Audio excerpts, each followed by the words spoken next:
Partai yang baru saja bergabung dengan Koalisi Indonesia Maju. Status terbaru Sufmi pun memantik reaksi warganet. Di status baru Facebooknya tanggal 17 September 2023, Sufmi menulis, "Selamat datang kawan baru." Status ini mengunggah ulang status Sufmi di akun lain yang ia tulis beberapa jam sebelumnya. Akhirnya, selamat datang kawan baru.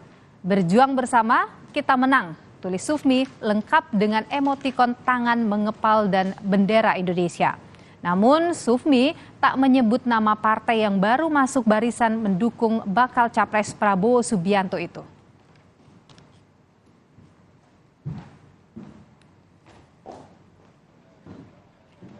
Sementara itu di sela kegiatan kunjungan kerjanya di Sleman, Yogyakarta, Ketua Umum Partai Amanat Nasional Zulkifli Hasan memberi sinyal Demokrat merapat ke koalisi Prabowo Subianto.